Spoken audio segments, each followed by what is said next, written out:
And we're back. So, thank you so much, guys, for hanging out. Alec, thank you for the host.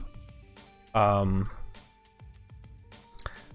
welcome to the first episode of Flavor Text. It's going to take forever for me to remember. Someday we'll remember. Someday I will remember the title of our podcast that we created together. The very first one. My very first one. But alright, guys, so we've got a full docket today. Got a lot of topics that we're going to go over. First, let me introduce everyone. I am the RP Gent. Many of you probably already know me because I'm online a lot and I talk a lot. So, with me to my right on the stream, which is right there, is Unusual Renegade. Howdy, I'm Unusual Renegade. You can find me under that name on Twitter, on Mixer, wherever. Those are really the only two places I'm active online, so. Alright. Also with me today is Nalek DB. He is not on video, but his silky smooth voice will be coming at you in just a second. The sultry tones of Jazz 1079. Both of these gents are in my stream team, the Altaholics. If you have not already followed them, you are doing yourself a disservice. Is my stream live? Can people see anything? Yeah, you're live on the screen. Okay, alright. It's just on my end then. Great. Yes, if you are not following these guys yet, please do so. You're doing yourself a disservice if you do not. Thank you for all the well wishes I'm seeing in the chat. So, without further ado, let's get started, guys. So, World of Warcraft, have you heard about it? I heard it's a thing. Is it a thing? That's what I hear. Just one quick thing. We are recording on Saturday, August 4th at around 1:30 Eastern Time. That's important in case anything we predict completely falls through entirely. So anything that happens after that period, we will not be covering. Yeah. So at the end of this show, we will be making some speculations. I have some big speculations planned. So if we are wrong in those speculations, we put a post date on it. There's a date there. You know when we made our predictions.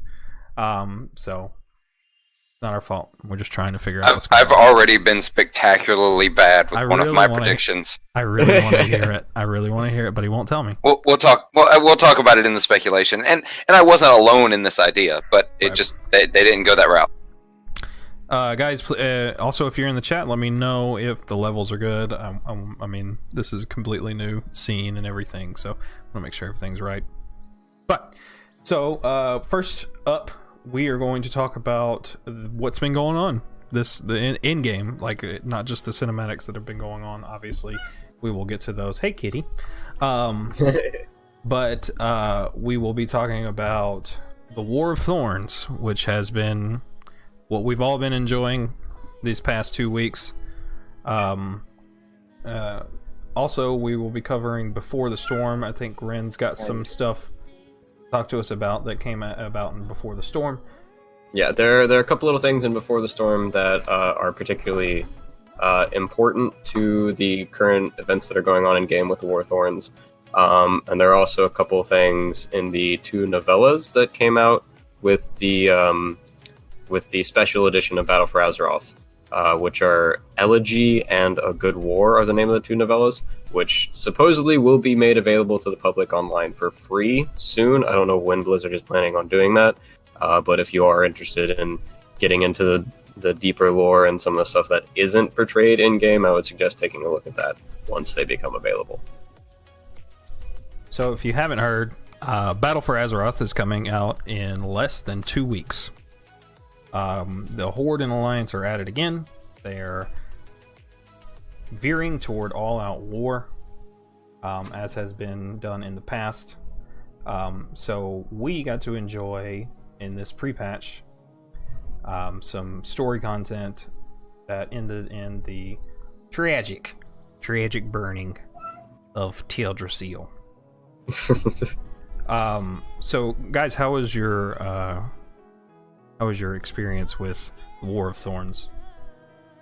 I played through both both sides, and it was definitely interesting. I think one of the things I'm a little disappointed about with the way it's done in game, especially recently after the past couple days, going back and looking at some of the other stuff that has been revealed through the novellas and in some of the stuff that's talked about in Before the Storm.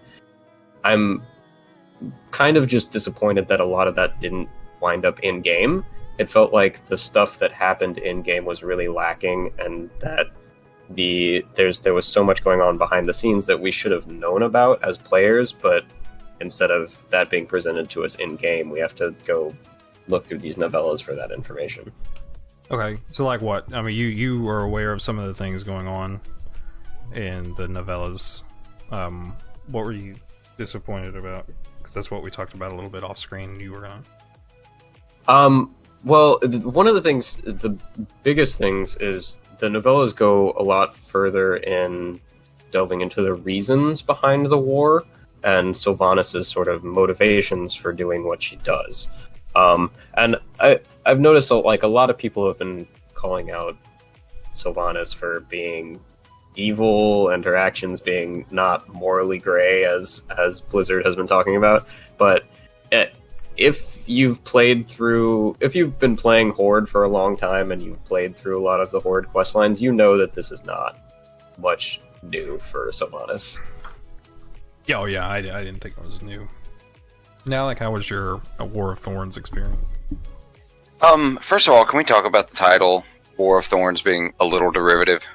Sorry, it's just, I don't know. It's just a little overdone. Anyway, neither here nor there. We'll talk more about that later. No, that's the kind of silly stuff we should get into on this podcast.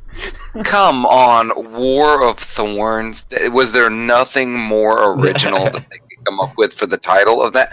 Yeah. I mean, can we?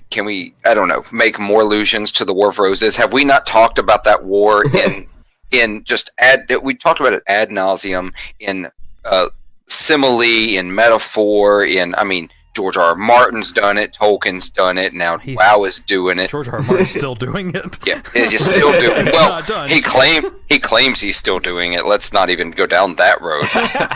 Write the book, George. Okay, so... It's a different realm. So, different. Yeah, totally different verse right now. So, but really, it's what I don't like, and I haven't read the newest books, so I don't have the background there. But with the storyline of Sylvanas, she's been a fan favorite character for a long, long time. The reason she's been a favorite is that she's so complex. I mean, originally, a ranger with Silver Moon, and then she fights Arthas and.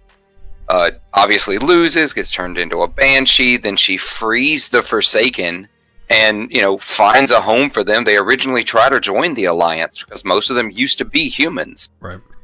And so they're not doing that now. They weren't accepted, so the Horde finally took them in. Not easily either. The Taurans had to freaking convince them to do it. Yeah. So, I mean, there's all of that. She's got this rich history. She's this huge, complex character. And then they stopped. Like, suddenly, she's a mustache-twirling villain. Right. And it was a switch that just got flipped. And if it's covered in the novellas, like, suddenly what shifted? Or maybe it's not a shift. Maybe this is some other plan. And obviously, Blizzard's sort of like, whoa, guys, pump the brakes. There's more coming. We haven't completely jumped the shark. At least that's what they're, I think, saying. Right. Yeah. Especially with the push of the soldier video with Sourfang that just got pushed out. I think before they wanted it to.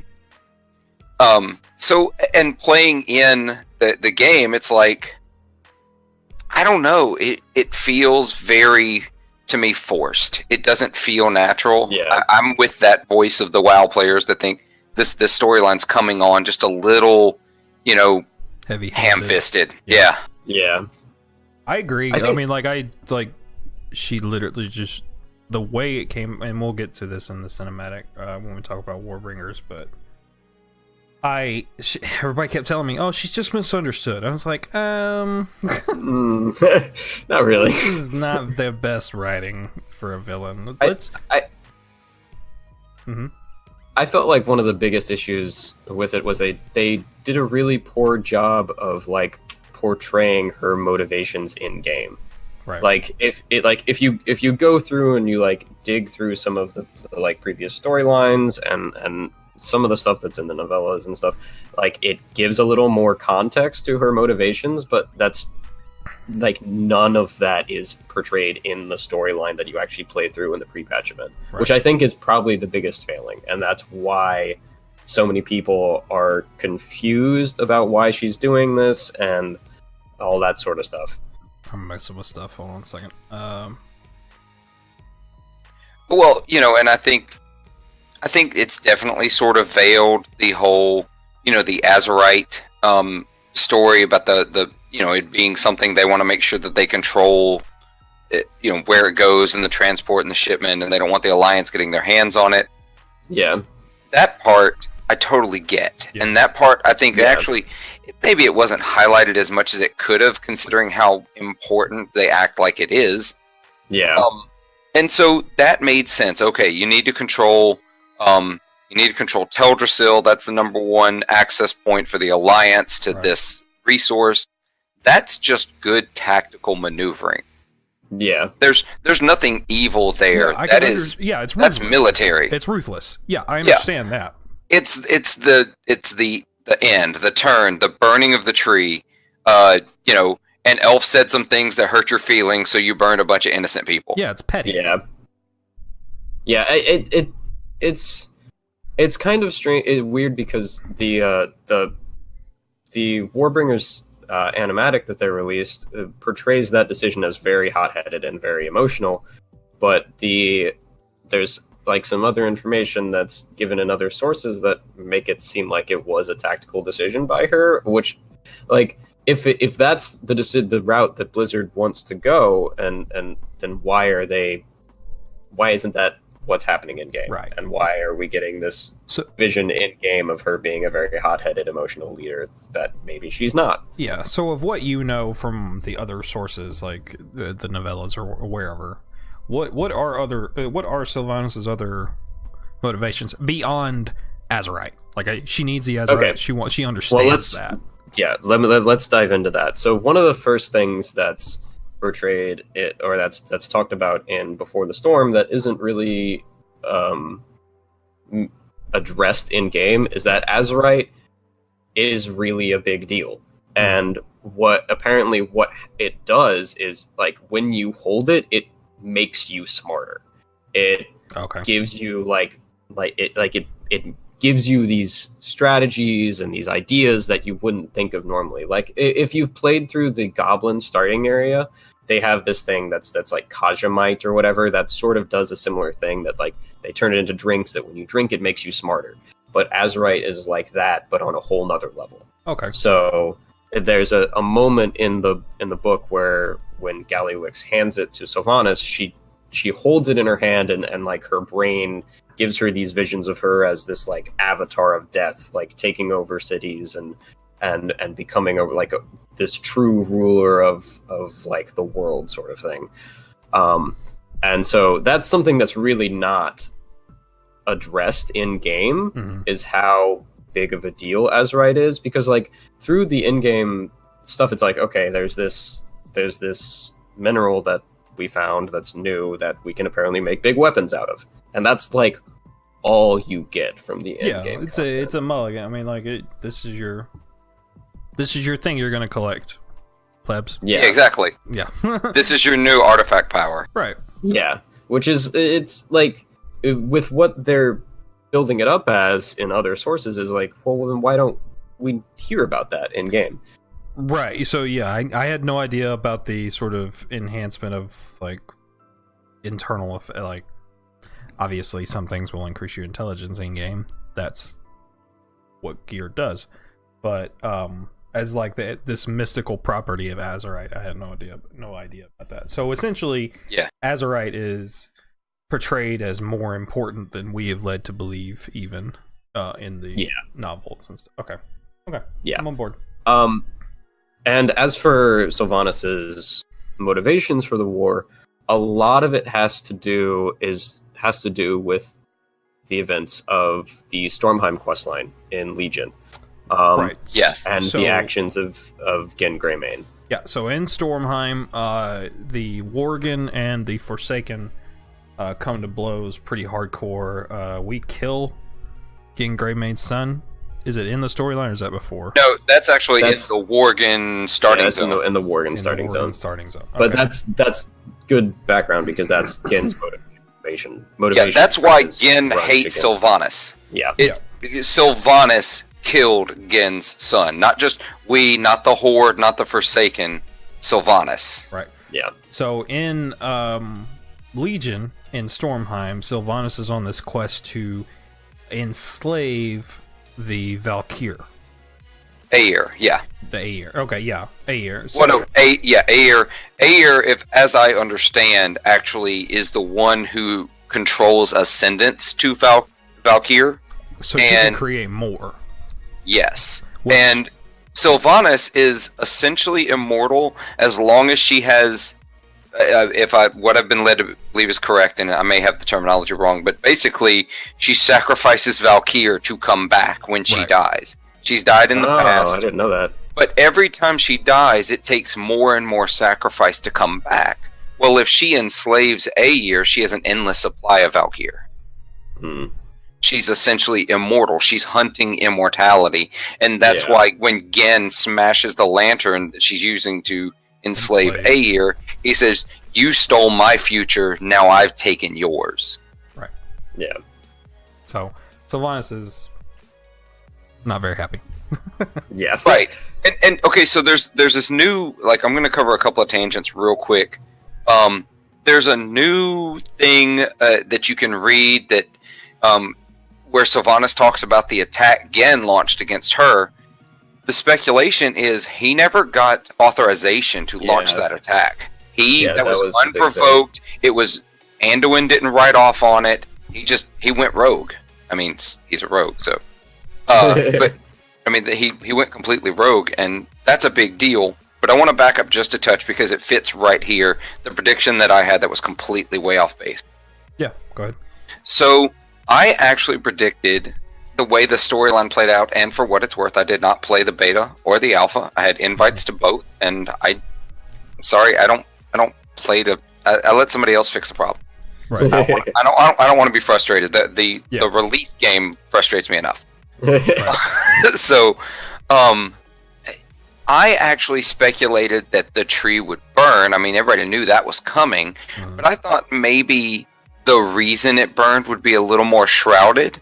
And I actually had a speculation that it was going to be Jaina that started the fire as a means of igniting the. Oh. Because if you played through Pandaria, there's actually a point where Jaina is losing it. She is ticked. And Yeah. I can't remember who it is she looks at. It may have been Varian Wren, but don't hold me to that. She looks and she's wondering what it's going to take for the Alliance to finally stand up against the Horde.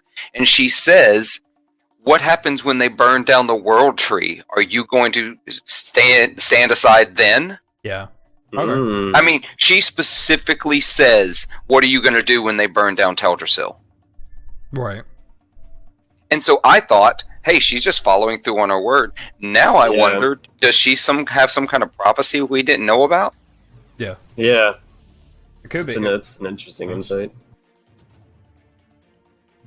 All right, so let's talk about the actual content of the War of Thorns. We can talk about the quality of it. I mean, I think it was fine. It was a little bit sparse, but I really like my hippogriff. that was kind of entertaining. The ending of the Alliance side of the quest line. It's like you go up to Anduin and he's like, "Oh, I'm sorry, your home burned down. Would you like a mount?" Right? And the mount's name is the Burning Rains of the Teldrassil Hippogriff. I mean, I probably got this mount when I was in Darnassus. Okay, you didn't get this mount. So yeah, I mean, it was fine going back to Darkshore. I didn't pay much attention to what was going on. It seemed out of left field that Sylvanas was keen on killing Stormrage. I mean, I guess she just wanted to. Well, she wanted. She did already decided Teldrassil was her target, and decided she might as well kill one of the leaders while she was there. Maybe, well, Actually, yeah. Before Teldrassil was ever her target, she actually says we need to kill Malfurion and Stormrage. Right. Yeah, she doesn't even like her initial goal is to kill him. The burning of Teldrassil was like a last minute decision. It was portrayed like, yeah. That actually ties into some of the stuff I was going to talk about from the novellas. Yeah. Because that was part of her whole like sort of motivation for this like strike on the Alliance. She wanted, like, originally she talks about in the quest text that she wants to kill Malfurion to like strike a like precise blow against the Alliance that will just like cut them off from hope.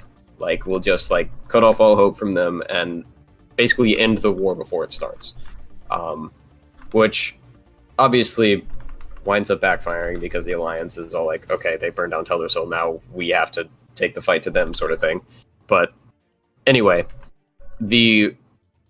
in the novellas, it talks about the reason that she decides to burn Teldrassil is basically because Sourfang lets Malfurion go. Right. Oh, that's interesting, because in the gameplay, you don't feel like she knows that yet.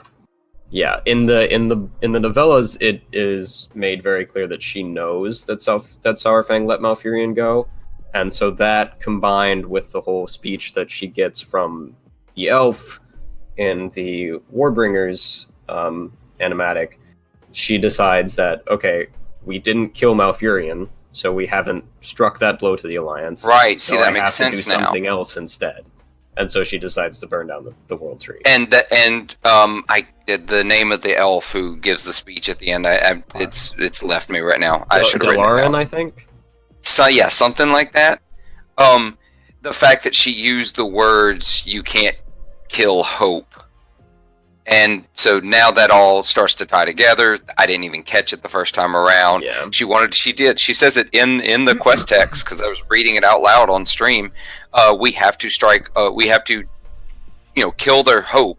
Right. And therefore we must kill Malfurion and Stormrage. And then when that doesn't happen, which in the game you don't realize she even knows, that all makes sense now.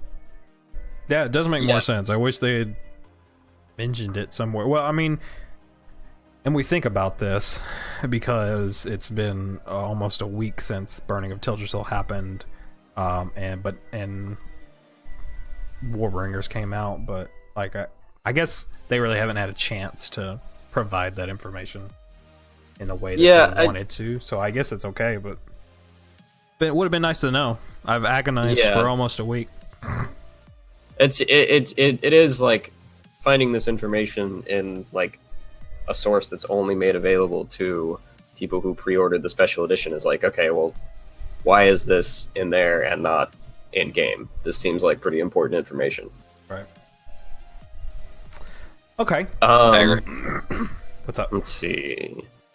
There was also something about it's possible that Elune interfered with the battle with Malfurion and saved him, so that may be why he didn't die. That may be. Oh, that's interesting. There was no cue for that. Hold on 1 second. 1 second. Hey! Come get your phone, please. Play loud.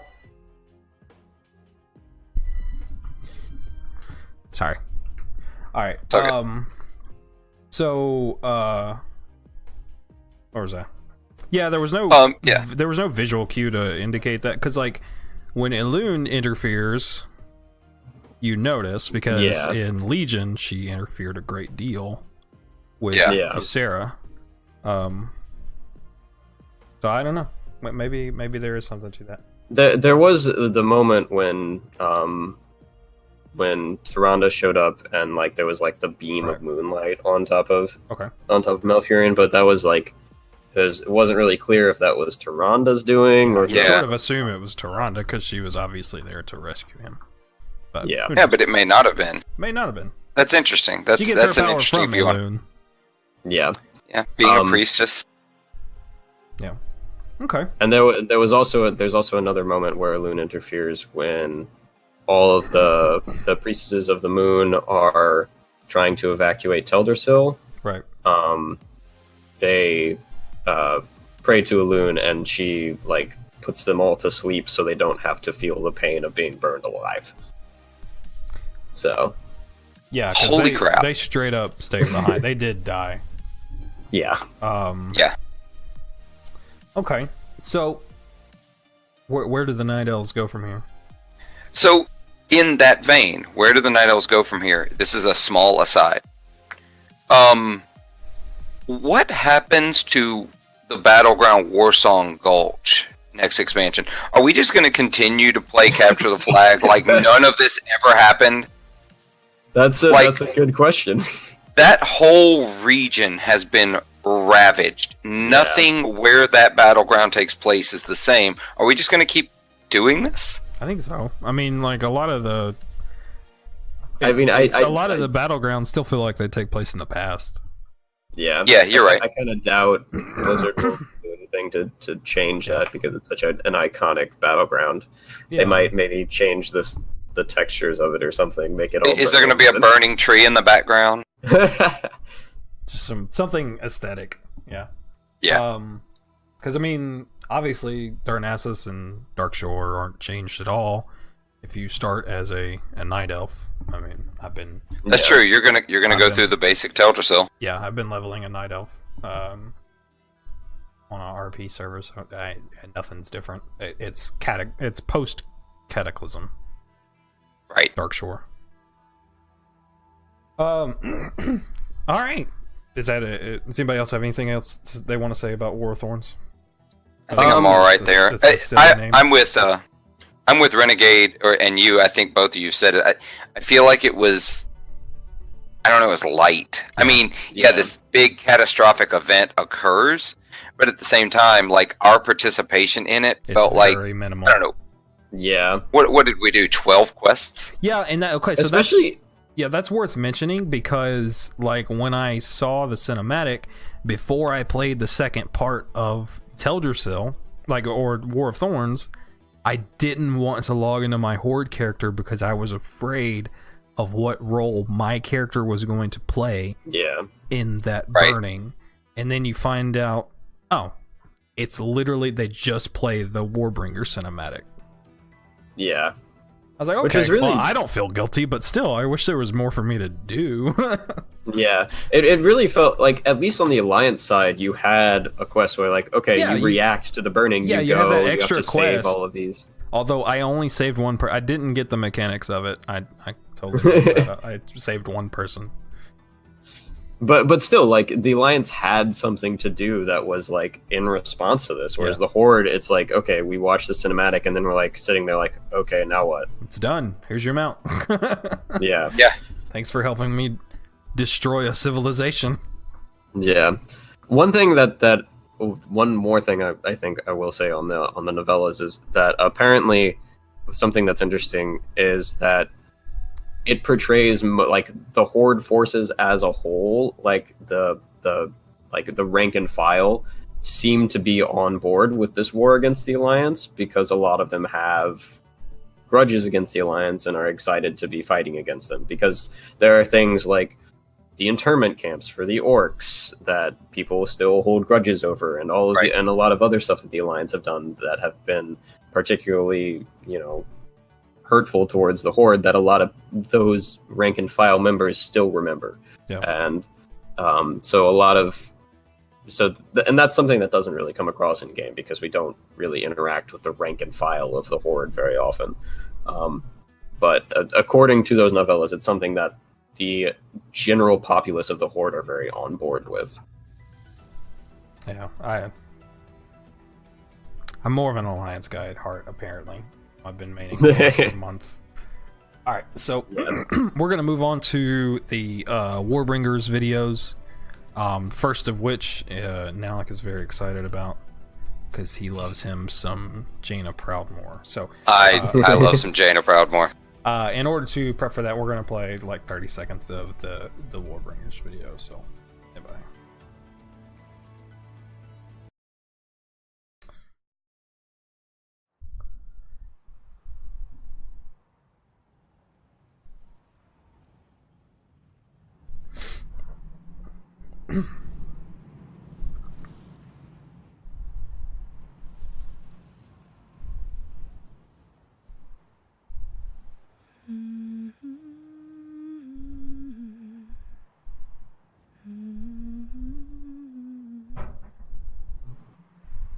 Beware, beware, the daughter of the sea. Beware, I heard him cry. His words carried upon the ocean breeze as he sank beneath the tide. All right. And get back to where I'm supposed to be. All right, It's interesting since I can't hear the video. We played till it said Blizzard Entertainment presents. Gotcha. So Jaina Proudmoore, probably need to go over some backstory a little bit first. She did not play a heavy role in Legion. Yeah, she was very, very apparently absent through most of those events. Nalik, do you want to take over and delve into the backstory a little bit? Or? Okay, so let's see what we can talk about. Jaina Proudmoore. For those that have played long enough to remember when Theramore wasn't a rubble heap. It used to be basically it was the only besides Darnassus. We're gonna ignore the Night Elves for a second. Aside from the Night Elves, Theramore was the only real Alliance presence on Kalimdor. The Coltirans settled it, and I'll be really honest, I don't know as much about the Coltirans as I really wish I did, because I'm just now going through the books, and so I'm learning some of that backstory. What about the Draenei? Come on now. well, the Draenei came on way later. Oh, okay. Yeah. Yeah, they came long after Theramore had been established. Yeah, but like Theramore is OG original WoW. Warcraft. Yeah. Like long before any of that, because that was, if I remember correctly, it's where they first sailed. It's where they first settled when they started to explore Kalimdor. Which if we talk about it, somehow in their sailing to Kalimdor, they missed Pandaria, Broken Isles, all these other places we're discovering. We're going to talk about that crazy loophole. So they settled there. Jaina's dad was the leader, whose first name is escaping me. I'll find it. Hold on. I think it's Dalen. Yeah, Dalen Proudmoore. Yeah, Dalen Proudmoore. Who was the Lord Admiral of? He was the ruler of Coltiris. Yeah, so it's a seafaring people. Right. And some people have wanted to say, they want to nationalize all the groups in WoW, and everybody says, oh, well, these people are this, and in a real world sense. The best way people can really put them together is Coltirans are seafaring Worgen before the Worgen became werewolves. Yeah, because Coltiris was originally settled by Gilneans. By Gilneans. So yeah, they're OG Gilneans is what they are. Just a little saltier. And so Jaina was there, and for a long time she was in Theramore until basically her magical aptitude was discovered, and that's when she went to study with the Kirin Tor. And as we're learning, apparently, some people thought of it as her abandoning them, when she is the rightful ruler after her father. So when Garrosh, flies off the handle and I'm glossing. Well, because I think the abandonment thing is more about her not being there when the Horde attacked Theramore the first time and killed her father. Right. Wasn't there the first time, and then she and then after that, after her father died, she actually, if I remember correctly, and I might be getting my timelines way off because I'm groggy today, but I think after her father died, she actually is in Theramore. That's where you can find her as a character in Theramore. Yep. And actually, she was a world boss that could be attacked, that took like 40-man raids to be able to kill her, kind of thing. It was insane. I've seen those battles; they were nuts. Because it happened in the top of a tower, and she had a massive AOE. So, you got to go back and find old videos of that fight. Right. So, like, up to this point, Jaina's father led Theramore. He is killed in an orc raid. He was kind of a racist. Yeah. Like, he wanted to annihilate orcs. Like, so yes. And this was while the orcs were sort of veering towards good with Thrall and everything. So what happens is Jaina was at Theramore before her father was, and she had been negotiating with the orcs. And at one point, her father showed up at Theramore, like in the middle of one of these peace talks that she was having with the orcs, and he like killed a couple of the orcs, and shit went down. So he dies, and then time passes, and she is like as you said, down like in Theramore. After that, she wasn't really on her father's side with that. Obviously, she loved him and misses him, as it is still like she still thinks about him, as is shown in the Warbringers video. But like, she was sort of settled with that, but then the Horde essentially screws that up. So let's talk about that a little bit. So she and Thrall were actually pretty tight. They were pretty cool with each other, and that was part of the alliance they were trying to build. And she opposed her father in all of those dealings, and I think even after his death, she opposed him in a lot of those dealings. Well, the real problem came later when Garrosh led the Horde and destroyed Theramore. Right. Jaina managed to escape, and some other things happen, but and now she escapes. She goes to Dalaran, and then she sits back and watches further and further. She's already building this bitterness towards the Horde because of Garrosh, and even after Garrosh is gone, she's still holding the Horde accountable. And you see when she opposes them when you bring them back into Dalaran, and she's like, I'm not going to be any part of this. But also in the battle on the Broken Isle, when Varian Wren falls, when Sylvanas turned what the Alliance saw, Sylvanas turned her back on them and took away their support. She hears that side of the story because that's what Gen Greymane saw. Right. Yeah. So she's got this complete bitterness towards the Horde. Again, it's grown and grown and grown, and it's important that you bring up her dad's hatred of the orcs. Now go back and watch the video of Warbringers when she raises the ship and she turns and says, "I'm listening now, Father." Right. Yeah. So I mean, she has grown to hate the Horde general, right? That's not just huge. Orcs. But that line means nothing if you don't know how her father felt about the Horde. Right. Yeah. It's also important to note that Ronan, who was the previous leader of the Kirin Tor, dies in the assault on Theramore. That's right. From Garrosh, and he was a very important figure in Jaina's life, so that also has a significant impact on her. So Jaina's going cray cray. Sylvanas is going cray cray. So and we've sort of already talked about Horror Warbringers video. We can watch a little bit of it and keep talking about it if you want. But I'm starting to see this theme of the cray cray women in WoW becoming the thing that they once hated. Yeah. Oh, I definitely see it. Jaina is becoming her father. Sylvanas is becoming the Lich King. Like, yeah, they are, and that's one of my theories about what comes up, what comes next for Sylvanas. But jumping on that, actually, do you have anything else to? No, go ahead. Before we get to predictions, is that where we're getting? No. I mean, like, we can keep talking. We're still on Warbringers. We haven't gotten the this might be a good lead-in to predictions. But okay, so there's a comic that Blizzard released a little while ago called Three Sisters, which is about the three Windrunner sisters getting together at their old homeland and basically retaking their old estate. From I read that one.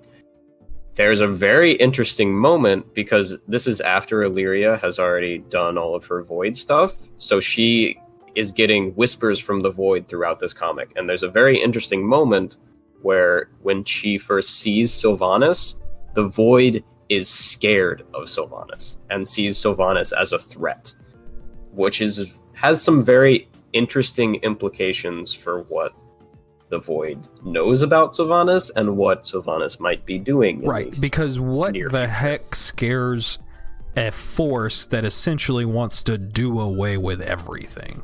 Exactly. Okay, so do we have comments that we want to bring up about Sylvanas and her Warbringer? We've talked about a lot of that in the War of Thorns. Yeah, I think that's pretty much covered. I'll be really honest. I mean, everybody's seen it. Yeah. Yeah. It is what it is at this point. Yeah, we're not to play. So any more comments about Jaina? I want to play Coltiran now. yeah, I mean, yeah. There are other reasons I want to play Coltiran because their druid forms look awesome. But Oh, yeah. forget that. But I just want to be a pirate. Yeah, same. Yeah, I plan to play a rogue Coltiran. No, You- not you rogue. have to. Yeah, rogue. Yep. The music in Jaina's Warbringers It's very good. video was Yeah. amazing. Daughter of the Sea.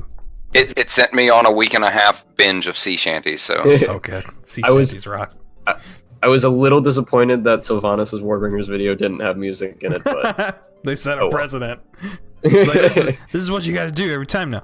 hey, you still got one. You still got one Wardbringers video left to go. So Sure, Yeah, I think that'll- We'll see. that's going to provide us some very interesting information. I think. yes, Lynch says, why did Sylvanas become war chief though? Like they still had Bane, the trade prince, but Sylvanas, why her? That Because was Vol'jin. Yeah, that was Vol'jin's decision. Yeah, the Loa told him to. Which is interesting. Yeah, I trusted Vol'jin. I So don't- like, is 'cause- there something that we don't know yet? yes. Yeah, he obviously knows something that we don't know. But do you guys, Nalik, I don't know if you know, which Loa that Vol'jin was particularly connected to? I don't, but I can aren't look they quickly. polytheistic? Is it sort of like a poly thing? Yeah, it's like a pantheon of Loa, Yeah. but generally they have like Do they have one one? that they're particularly connected to. Here's something we can talk about: Zandalari paladins. I mean, I hope so. Light, That would be Light pretty cool. Loa are a thing. They absolutely are. Yes. All right, I won't get off on that. He specifically says the Loa spirits. He doesn't say Okay. one Loa. Multiple. I mean, he was in touch with otherworldly beings, all of which were telling him that she was the way to go. Yeah, which I mean, maybe at the end of all this, we'll see that her actions led to something good for the whole of Azeroth. But Yeah, I've at got. the moment, it seems Whoa. maybe not. I got predictions. We'll go. All right. Sarfang, you guys ready to do Sarfang? Yeah, let's Yeah. let's talk about Old Soldier. While it's not a Warbringers video, we should mention that. It is Yeah, we not should. in that series. Yeah. It is a full cinematic, unlike the animatics that Right. Warbringer videos And it's are. very good. It is It's very just so good. Let's get the silly stuff out of the way. Zappy Boy. Zappy boy. Okay, first of all, let's talk about what I've seen a couple of times on the forums and on a couple of Facebook groups and people speculating. A couple of people were saying they think Zappy Boy is Vol'jin's son. It is not Vol'jin's he's son. not. He's He specifically he says his father's name No. in the Hakazi. His father's name is Hakazi. His name is Zekken. He is also not the same troll shaman that Anduin unleashes a shockwave on in the Yeah. BfA video. He's not the one he's that not dies. the same one. Right. He He's shows the me- one that sort of is in there, and you know, Yeah, he's in that's the where he BFA got his video. name from. He's Zappy Boy. Yeah. So he was. I mean, I liked seeing a younger generation. Like there's still like it was good to see that there are still some races, some people that are part of the Horde who the Horde means something to. Yeah, because like I think everybody really needed that after Warbringer Sylvanas.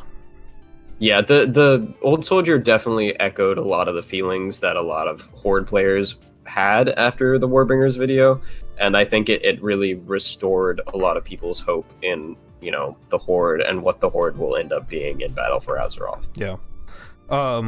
So okay, Zappy Boy, Saurfang. I've got predictions, which we planned on doing right after this. So, if you guys want to comment on Saurfang, I do have one comment that I really want to mention. Go for it. I really, really, liked the scene between Varrock and Dranosh, his son, in the post ICC carrying his body away moment. Because back in Wrath of the Lich King, I was an Alliance player only. I think I had a Horde tune, but it wasn't max level.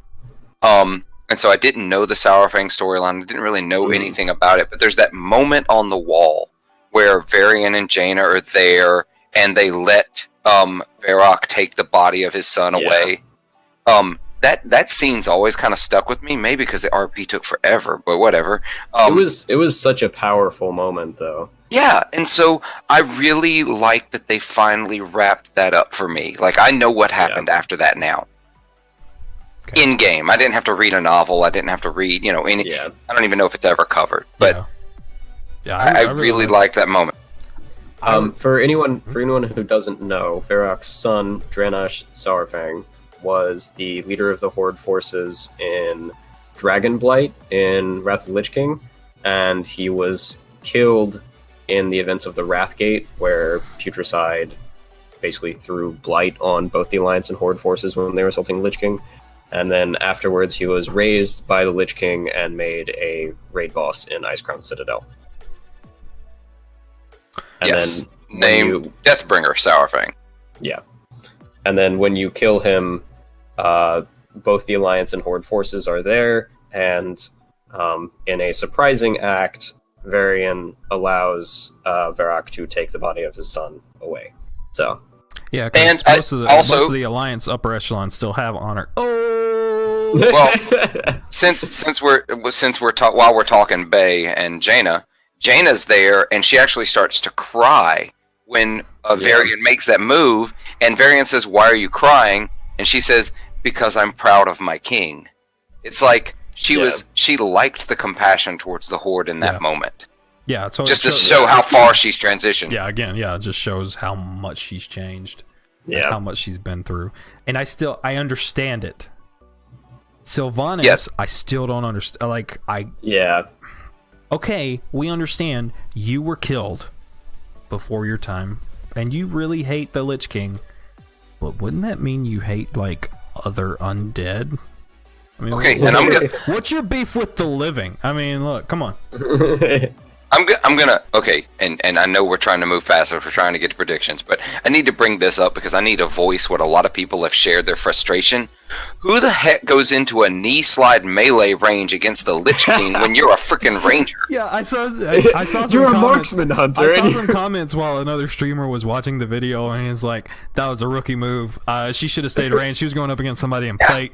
Right. Not only in plate, on horseback.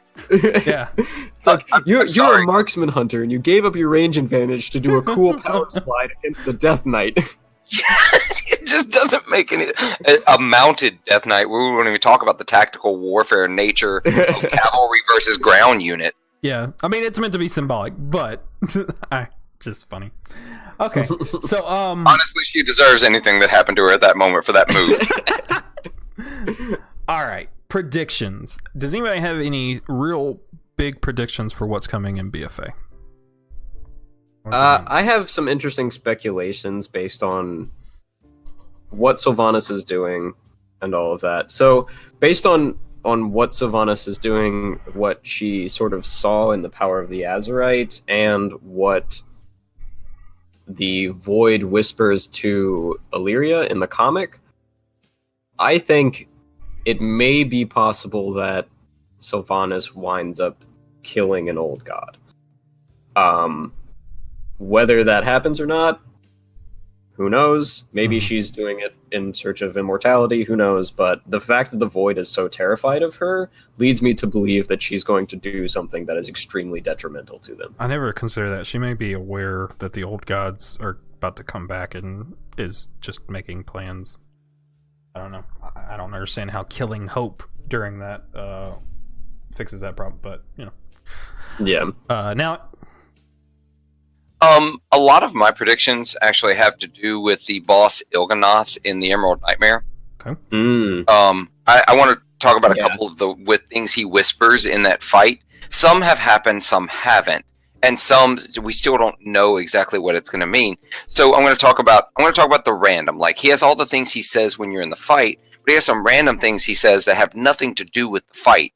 And if you're familiar with Il'gynoth is a pretty unique boss in that dungeon, as Il'gynoth is what they call manifestation of horrors. He's a corruption. But if you look at the way he's made, eyeballs and tentacles, he's really reminiscent of old gods. Yeah. So he's absolutely a manifestation of the old god's power. So there's this old god presence inside of this, nightmare corruption, so that they don't go together. That's a different thing. Right. So, I was under the impression that the nightmare was caused by the old gods. Okay, I wasn't under that impression, but that doesn't sound unreasonable. So what happens is Il'gynoth starts spewing these whispers randomly. A couple of them I'm going to go through all of them. There's about 10 of them here. I'm going to go through quick. Flesh is his gift. He is your true creator. I have no idea what that means. There's another one. He says, to find him, drown yourself in the circle of stars. A lot of players have actually been searching for whatever the circle of stars is. I'm not sure. Now this one I think is important. The king of diamonds has been made a pawn. That's obviously a reference to Magni. I mean, it's not even that cryptic. Yeah. But what's he been made a pawn of? The old gods? The Void? Azeroth? I mean, I would think it refers to the old gods, because the old gods are actively corrupting Azeroth, and he listens to Azeroth and is like basically a servant of Azeroth. So if the old gods are corrupting Azeroth, they definitely have some connection to him. I could see that. I definitely could see that. And so, but there's still some speculation as to what that all means. Does that mean he's, out of the picture as a force? I don't know. The Lord of Ravens will turn the key. Lord of Ravens, I think it's obviously Khadgar. Yeah. Because there's the whole Raven with Karazhan and the staff Atash that he carries, and he takes the form of a raven. Yeah. It's also possible it could be referring to Medivh, though I find that less likely, because there is some part of Medivh that is still around in Karazhan, because Khadgar specifically says he's going to go, I'm going to go talk to the Shade of Medivh that still exists in Karazhan and see if he has any insight. So, yeah, but I just don't see him still being substantial enough to take that role in this. That definitely seems less likely. So there's another one that says the Boy King serves at the Master's table. 3 lies will he offer you. Now, a lot of people are taking that to mean Anduin. Obviously, Boy King, that feels right. Right. He's also been directly called the Boy King. Yeah, he has been directly called the Boy King. But I also, at the Master's table, 3 lies will he offer you. Will the Master offer 3 lies? Is the Boy King offers 3 lies?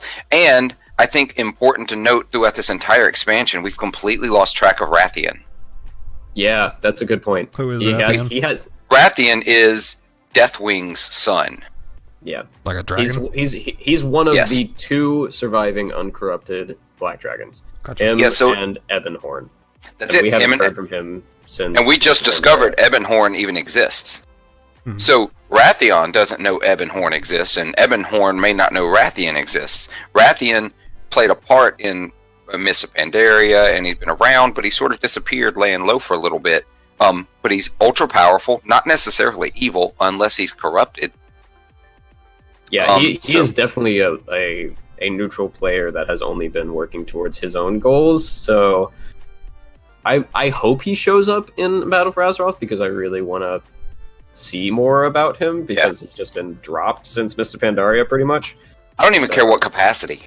Yeah. Just bring him back. Give me something. Here's the one I really wanted to touch on, and we'll talk. Actually, I'm going to skip it real quick. We're going to go to the others real fast to come back to this one because I think this is the one that we need to talk about the most. 5 keys to open our way, 5 torches to light our path. I think that means the what were they even called? The things we collected in all the zones. Yeah, the pillars of creation. I think that's what that means.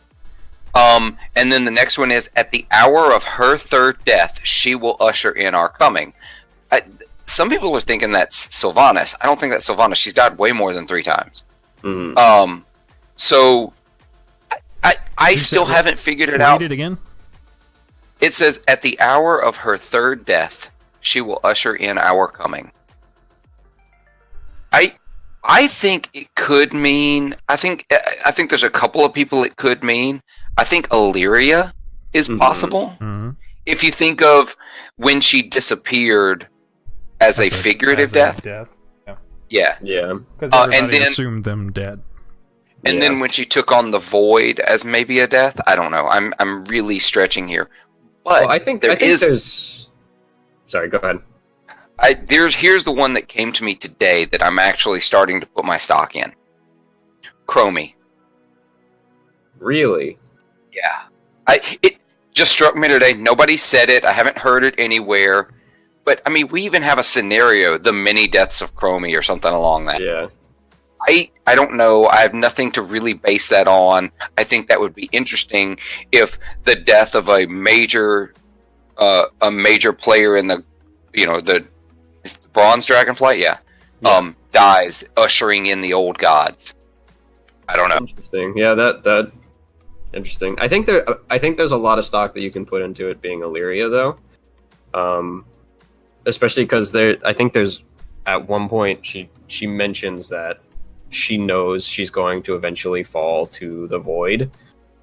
She does, you're right. She's had like visions of that before and she knows like at some point she's going to either, die or be mortally injured or something and fall completely to the void, which I think, especially with how powerful she apparently is, could be a major point for that.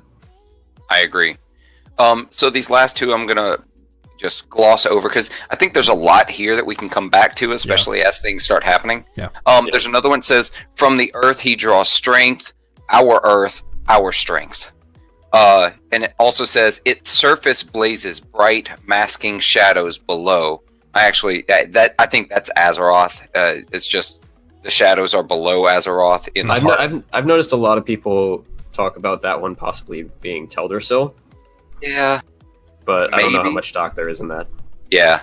But here's the one that I think is most pertinent to us today, and we've gone over all of them. They'll come back, I'm sure. Her heart is a crater, and we have filled it. That one and the 2 major players that everybody is immediately speculating are, now some people said Azeroth itself. I think that's wrong. I think it's either Jaina or it's Sylvanas. Or it's Illyria. See, maybe. Illyria seems pretty well adjusted. Yeah, the heart is a crater part. I think doesn't fit. Yeah, it doesn't really fit Illyria very well. Like, I mean, she's a void elf, but she's happily married. She's reunited with her son. Yeah. Yeah, her heart's not really a crater. No, Jaina's is. Sylvanas' is. Yeah. I think maybe it's both. I think based on the comic that deals with Sylvanas, I think Sylvanas might be less likely.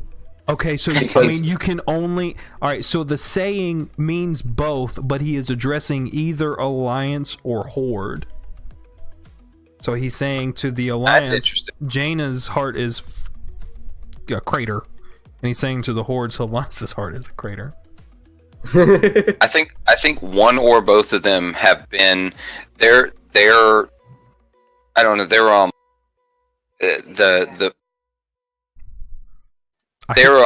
think they're going to be the leaders. I think their sadness they feel. I don't know. It's because I had a thought. It's gone now. They're being manipulated by Yeah, the old gods. I think they're definitely. I think Sylvanas is less likely to be the subject of that, just because of how apparently afraid the void is of her. That's true. But I mean, there's still a possibility there for sure. Yeah. All right, so let's get to my predictions. I've been sitting on them. Yeah. And this is nothing like a lot of. I've watched the cinematics. I've played the Legion content and this new pre-patch content. All of my predictions are based off what I believe good story writers would do. So, Giving a lot of credit. it's like if I was in the story writing chair, this is where it would go. And the first thing that would happen as soon as we get into BfA, is Lordaeron coming out next week, or is it at the beginning of BfA? I think it'll be next week, but I think it'll be next week. I think Sourfang dies in the Siege of Undercity. I can straight up tell you that he doesn't. Okay, so yeah, he's not gonna die. all right, I think he dies sometime soon, and I'll tell you why. WoW is speculative. Like everybody wants him to be war chief, and as a good story writer, I would take that away from them. I think he dies, and I think Sylvanas uses his death as fuel for the fire against the Alliance, giving us motivation to continue the war the same way she did with Vol'jin versus the Legion, except that was a little bit more legitimate. Yeah. And I think that she continues to go down a darker and darker path until people like Bane, possibly Thrall, returns and sort of tries to oust her towards the end of the content, probably towards the release of one of the raids. I think she may be a raid boss, after which I think we will discover that she's been influenced by they're gonna make her influenced by someone, probably the old gods, and then I think we'll probably do some stuff with her, and then she'll probably sacrifice herself against the old gods, if I had to guess. As far as who's going to be the next war chief, I think it'll be somebody likable, either Bloodhoof or Thrall. Although I am starting to like Saurfang, I think he's gonna die. Well, okay. I don't. Do you have anything else on that? It may not be very soon. That's my biggest predictions, because what I've been seeing a lot is people speculating on who's going to be the next war chief. So that's what I've been addressing in my predictions. All right. Well, as sort of a counter prediction to that, Okay. A lot of people have been talking about how it seems like with this setup, the Blizzard is sort of setting up Saurfang to be the next war chief. And I've seen a lot of speculation about that. I saw one particular post that was that presented some really interesting ideas. Basically, so there's this like cycle of hatred between the Alliance and Horde because of everything that's happened, and parties on either side believe that there's no end to that because there are a lot of grudges held and all that sort of stuff. So my speculation, which mirrors that of this post that I found, is that the only way this cycle of hatred can end is if the Horde does something to like promote that. And so what I think is going to happen is Sylvanas is going to lead the Horde against the Alliance and crush them and do a lot of serious damage and a lot of like really morally questionable acts and a lot of like horrible stuff. And the Alliance is going to get beaten down by that. And then something's going to happen. Maybe it's Saurfang, maybe it's someone else. Someone from the Horde is going to come up and be like, hey, this isn't right. I think it's Zappy Boy. Yeah. Zappy Boy's our savior. Saurfang's going to die, and Zappy Boy's going to save us. Well, I think this is okay. There's a thing that happens in the Siege of Lordaeron scenario that leads into this and why I think this, but I don't know if I should say it because it's very spoilery. No, it's not out yet. All right, I won't say it, but I think it's either. I think it could go either way because one, Sarfang seems to be really done with everything, especially from the old Soldier cinematic where he's basically trying to commit suicide via the Alliance, right? Because he has constantly sought, because he has constantly sought this, honorable warrior's death that is such a huge thing in Orc culture, and has consistently been denied it. So I think it could be possible that maybe he just gives up and dies, or does the same sort of thing, suicide by cop again. And maybe that's how he goes and somebody else does it. But I also think it's possible that maybe he doesn't do that and he survives and he sees, especially with the way the old Soldier cinematic ends, with him sort of being like inspired by Zappy Boy and his connection to the Horde and all that sort of stuff. Maybe he gets his honor for the Horde and loyalty to the Horde rather than just the War Chief reignited and realizes that he can bring it back to its former glory by dismantling Sylvanas and her regime. All right. Well, Nalik has got a schedule to keep, and I will add this though, real quick. Go ahead. We basically, I think it's really important since we brought up Thrall. Thrall basically appears twice in this entire expansion.